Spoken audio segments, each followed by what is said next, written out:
Шайлоолордо активдешкен Азимбек Бекназаров бул жолкусуна да үн катты. Бийликтегилерге насаатын айтып, популисттик билдирүү менен чыкты. Эмесе ачык маалымат булактарында Бекназаров тууралуу айтылып келген чуулгандуу иштерди элдин эсине сала кетели. Ачык маалымат булактарында Азимбек Бекназаровдун ысымы кыргыз саясатында резонанстуу жана чуулгандуу иштердин бир нечеси менен тыгыз байланышта экени айтылат. Мандемдин баары 2010-жылга барып такалат. Апрель революциясынан кийин убактылуу өкмөттүн мүчөлөрү, анын ичинде Бекназаров да Бакиевдердин үй бүлөсүнөн таандык келген банк ячейкаларынан жана өкмөт үйүнөн ири суммадагы накталай акча каражаттарын кымырган деп айыпталган. Түгүл интернет айдыңына Бекназаровдун $1 миллион бөлүштүрүү жөнүндөгү аудио жазуу тараган. Алло. Анда өткөзүп туруп, тиги за минусом одной деп турганда жазыш керек да.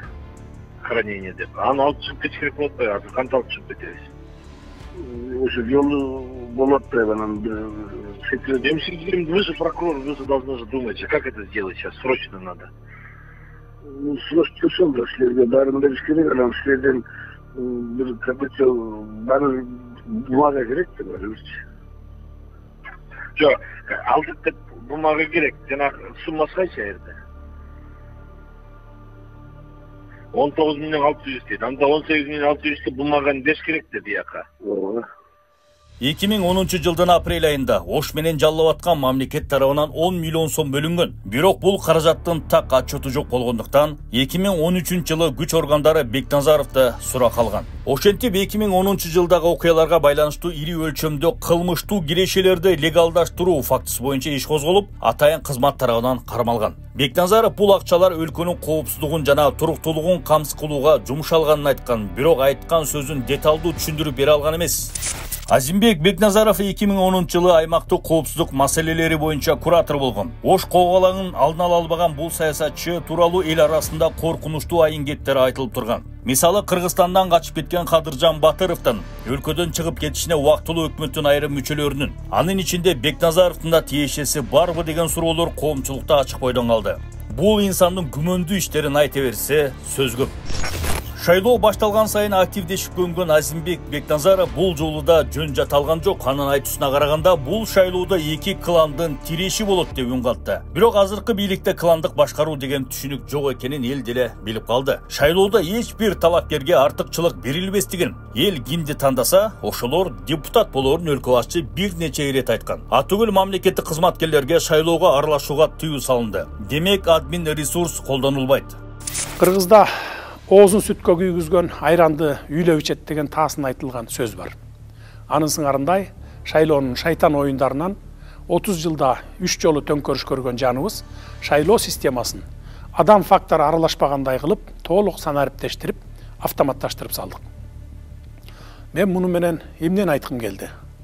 Мындан ары шайлоолордо добуш саноодо жана жыйынтык чыгарууда бийликтин эч кандай таасири болбойт.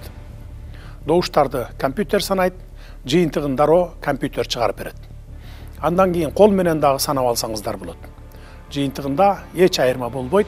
Ошол эле компьютер чыгарган жыйынтык жана кол менен санаган бюллетендер бирдей чыгат.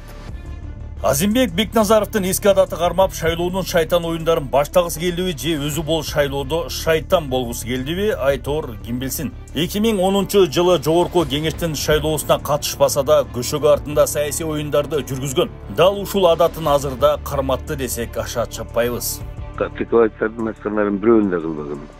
Хорошо, азыр анан биз өзүбүзчө топ менен өзүбүзчө барабыз. Мен азыр өзүм үймө кылып атам, бирөөнү кылып атам, кудай каласа. Атамбаевдин айтканын да кылды. Болуптур, жакшы. Мага айтып кеңешип иш кылам, ошол кураторду биз жака деп кое бер, мага шылтап. Кара, онда сиз мындай кылыңыз, эң чоң күч жаллоо электро. Бүгүн эптеп зордоп болсо срайдын койдургондор жака. Мен аракет кылып атам, бирок болбой атат аны. Азыр дагы бүгүн чакырам деп Артыкбаевдин баарын. Артыкбаев чакырып, анан мен срайдыдан башка пистолет берем, ошо гап айтып коем. Ооба. Эгерде сен аны койбосоң, булар азыр буларга иш козгоп атам, мен укпай койгондоруна.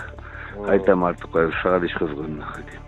Эскилерден калган шайлоонун шайтан оюндары азыркы тапта жокко чыкты. Анткени баардык тандоо бир гана элдин колунда. Ким көп добуш алса депутат болот. Бийлик болсо шайлоого аралашпай турганын көп жолу кайталап айткан. Мен дароо эле айтам, ишенбегиле. Мурунку бийликтер жасаган катаны биз кайталабайбыз. Ооба, бата берип жүрүшкөн. Мына ошол бата берген журт башчылары азыр кайда? Бизде орун алган бийлик алмашуулар, революциялар дал ушунун айынан чыкпады беле. Гөндүм адаттын калышы кыйын. Мен да айрым депутат болгусу келгендердин бизге жол издеп, жолугуп бата алууга умтулуп жүрүшкөнүн билем. Жада калса жакын адамдарыбыздын арасында да андайлар бар. Буга окшогондорго ажуубуздун да менин да убактыбыз жок. Өзүбүздүн жумуш чаштан көп, уйкубуз аз. Ачыгын айтканда биз таза шайлоо өткөрүү ниетинде абдан чоң жумуш жасадык. Анткени биз да убагында канчалаган шайлоолорго катышып, азабын тартып келгенбиз. Азыр болушунча адам факторун азайттык, санарипке өттүк.